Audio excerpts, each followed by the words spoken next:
Wow. Trippy. Oh, welcome back to my home theater tour videos.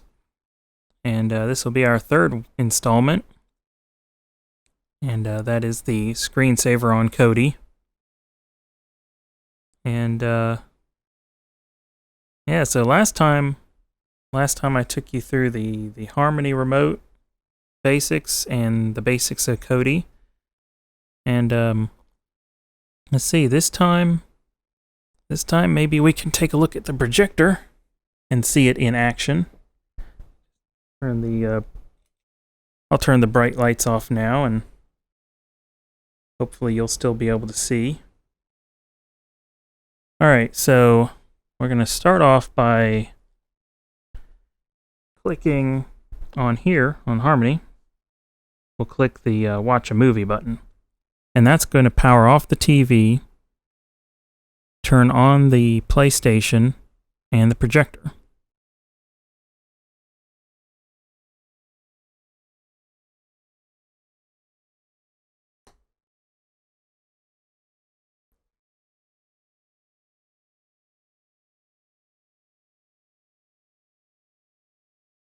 And you can see the projector warming up.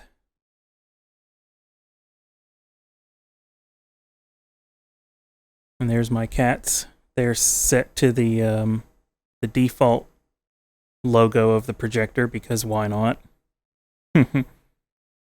As you can see, one problem with this setup is that this is a 4x3 projector, which is certainly not what I wanted, but you know, it's pretty much the best you can do for the cheap, an older projector. So most of the time, 99% of the time, if you're watching a 16:9 video, which, you know, we always are, you're not going to see light on the top and bottom of the screen. And of course, our wonderful ceiling fan also blocks that. But again, this is about getting the best you can with what you have to work with. And what I just did was use a switch, which I have under the entertainment center here on the Xbox.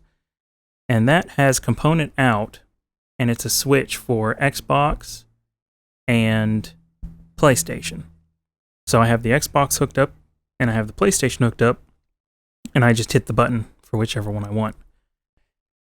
So there's the PlayStation. There's my ferret face. And there's my camera, Shadow. And now I can control the PlayStation with the Harmony remote. You can see my awesome Sega Genesis theme. There, I'll just switch to something. As you can see here, you can get to Netflix, Amazon Instant, YouTube. I tried Plex out, but I think I decided against it because you have to pay for the subscription in order to get the PlayStation app. And I'm not ready to do that because I wasn't, you know, I mean, Plex would be great for some things, but it's not really the way I watch TV anyway. It was just more of an add-on to me, so I wasn't willing to pay the subscription fee. YouTube, I haven't even turned these on, but they're there. But yeah, so this is a great way to watch Netflix, watch Blu-rays. This is our only Blu-ray player. Well, you know, we have two PlayStations, so that's how we watch Blu-rays. DVDs. I'd say one thing to remember that keep in mind with DVDs is that because this is component and not HDMI, it's not going to upconvert DVDs. It's going to change the display mode to standard definition, which, you know, it's okay. You know, I'd much rather have an HDMI projector. That's the truth of it. But, you know, this is pretty good setup for what I paid. And over here, there's a projector. Epson Powerlight 81p, I believe. And this, there's the back. It has two VGA cables going into it, and they are sending a component signal, not a VGA signal.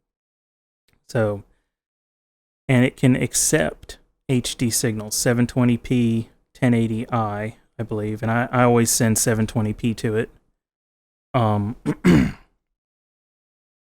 But the one bad factor is that the display of the projector isn't actually HD. It's 1024 by 768. So not quite HD, not quite standard def. It's in the middle. So what you're looking at here is a 1280 by 720 picture being squeezed down to 1024 by 512, I think. So, yeah, again, not ideal, you know, but pretty much I wanted to get my feet wet with projectors before I decide to spend $500, $600, $700 on a good 1080p projector. This one, shipping and all, cost less than $150. And the projector itself was $120, actually. That's what I got it on auction for at eBay. And again, I don't know if I would recommend you do that, because it was kind of a shady dealer. It was, you know, he was selling off like a lot he bought from a company or something when they upgraded. And a couple months after I bought the projector, he was removed from eBay for shady dealings. So, yeah, funny story. But the one I got is okay. I do have a complaint, though. It does have about 4 dead pixels near the bottom of the screen, and you probably won't be able to see them in the camera, but they're just always blue, you know. And there's about 4 of them, and most of the time you won't notice. And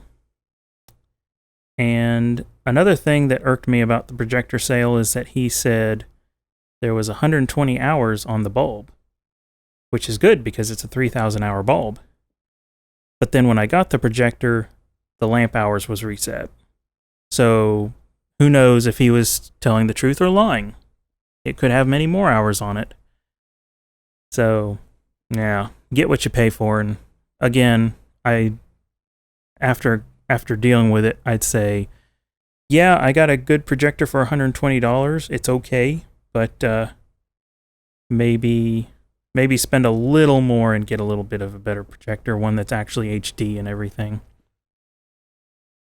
But again, this is a do-it-yourself. If you haven't seen my first video, you can watch that and kind of get the details of why I don't want to spend a bunch of money on a home theater yet, is because, you know, we're just renting this, you know, quaint little trailer until we can afford to buy a house. And then in the house, we can upgrade to a really nice theater and do it the right way and have the right equipment. This was just my eBay do-it-yourself way of getting a nice little setup that I still really enjoy. I mean, my wife and I really enjoy this setup, and we didn't spend a lot of money on it, because most times, if you see a home theater tour on YouTube and it's a middle of the road, not extravagant, but a nice little home theater, most of the time they say they spent around $10,000. And I can say pretty confidently that I've spent probably less than $1,000 on this whole setup. 5.1 surround, subwoofer, equipment, TV. TV was my first TV purchase, though, back in 2011. So I don't really count that as part of the theater. It's just there for when you want to watch something that's not really worth spending bulb hours on, or maybe you want to have a game on the projector and watch a Twitch streamer on the TV, stuff like that. But anyway, I guess this video has covered the projector basics, and the PlayStation, how we watch videos and stuff. And of course, I do have the PS3 media server running on my computer, so I can watch a few things off the server.